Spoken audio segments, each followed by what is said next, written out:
sholat lalu kita menggunakan minyak wangi yang ada sedikit alkoholnya, apakah sholat kita batal atau tidak? Terima kasih. Assalamualaikum warahmatullahi wabarakatuh.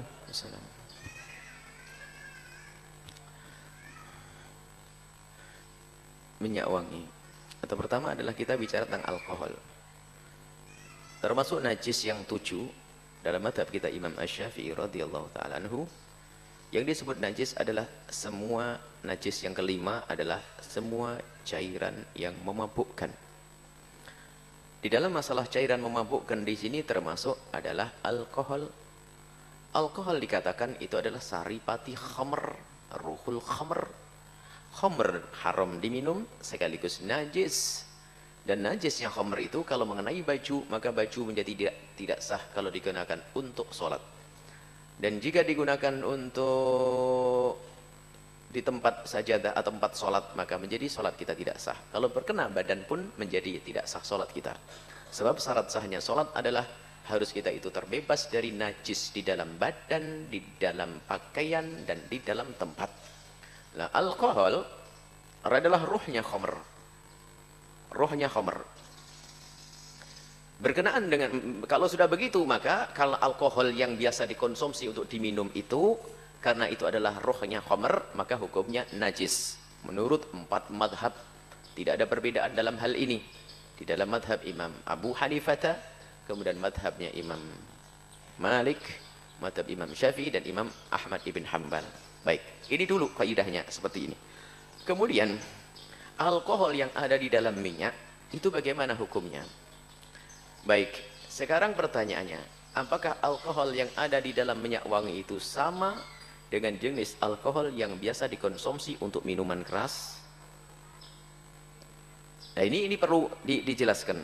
Apakah alkohol yang ada di dalam, nah ini kita perlu kembalikan kepada istilah ilmiahnya. Alkohol yang biasa digunakan dalam minyak wangi itu ternyata itu bukan alkohol yang bisa diminum. Kalau ada orang minum alkohol itu langsung buta matanya. Karena itu sama sekali tidak bisa dikonsumsi untuk diminum. Jadi alkohol yang bisa diminum itu ada jenis yang lain. Nama apa? Nama kimianya kita lupa, ada nama kimia yang khusus.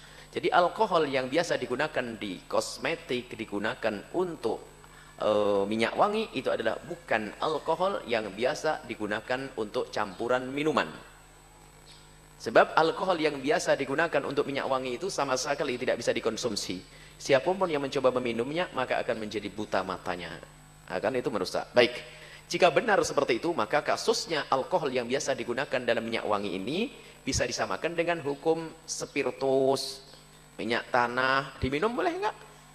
Haram diminum, akan tapi kalau bersentuhan dengan pakaian tidak menjadi najis. Tapi spesial alkohol yang ada di dalam minyak wangi. Tapi kalau sudah alkoholnya alkohol yang berada di dalam makanan, minuman, maka itu adalah jenis alkohol yang bisa dikonsumsi. Maka itu adalah alkohol yang najis. Ini dijelaskan juga oleh ahlinya dalam hal ini. Baik, kalau memang kasusnya seperti itu, alkohol yang ada di minyak wangi itu adalah bukan jenis alkohol yang biasa digunakan untuk makanan atau minuman, maka tentu hukumnya berbeda. Seperti halnya spiritus diminum memang haram, tapi kalau kena baju tidak najis. Seperti halnya bensin, kalau kena baju kita tidak najis, tapi kalau diminum haram. Orang mau minum bensin, matilah dia. Baik, mabuk juga itu. Karena ada spiritus diaduk. Baik, ini. Baik.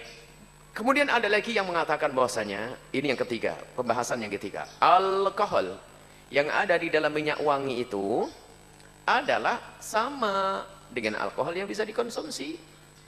Akan tapi apakah kencang keras begitu hukum itu dalam urusan minyak wangi? Baik, jika kasusnya adalah bukan untuk diminum, beda. Jadi bagi yang ketiga ini, pokoknya kita ingin mengatakan bahasanya pakai minyak wangi jangan terlalu kenceng-kenceng deh.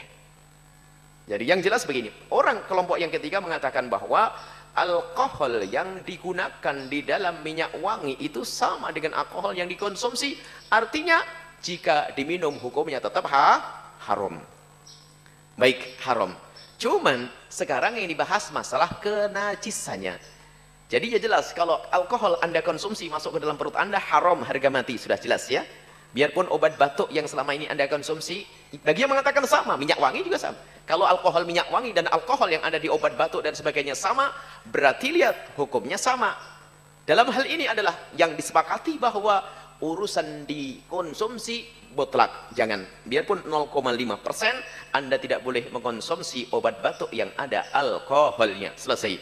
Tapi lihat, urusan mengenai baju dan sebagainya, apakah nggak ada celah? Wong tidak saya minum kok. Saya nggak minum minyak wangi kok.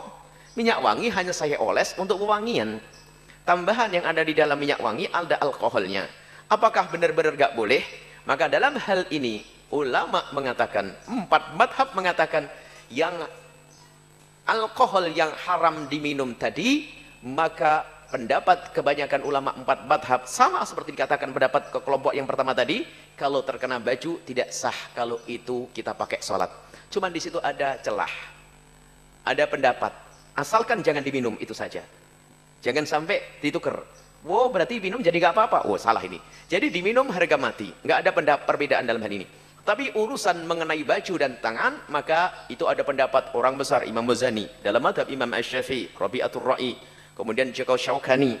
Ada beberapa ulama besar mengatakan bahwasanya najisnya khamr itu adalah najis maknawi, yaitu haram untuk dikonsumsi, akan tetapi tidak najis kalau bersentuhan dengan baju. Kalau bersentuhan dengan baju tidak dianggap najis, seperti orang kafir adalah najis. Innamal khamru wal maisiru wal ansabu wal azlamu rijsun. Ini mereka mengatakan dari Al-Qur'an, innamal khamru khamr wal maisiru, perjudian, ya kan? Judi najis apanya? Wong dadu kok najis? Yang dikatakan najis maknawi.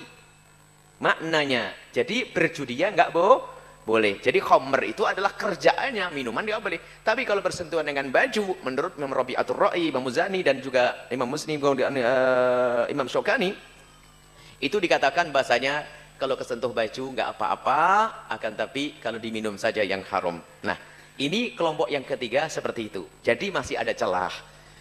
Menurut pendapat yang ketiga dan pertama, maka ketahuilah bahwasanya najis minyak wangi ini tidak akan jadi masalah.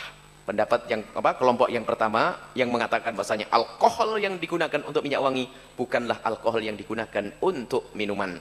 Kemudian pendapat kelompok yang ketiga membedakan bahwasanya najisnya khamr itu adalah bukan najis hissi, bukan najis secara zahir yang bersentuhan dengan baju lalu menjadi tidak sah salat kita, akan tapi najis yang maknawi. Tapi itu mendapat lemah.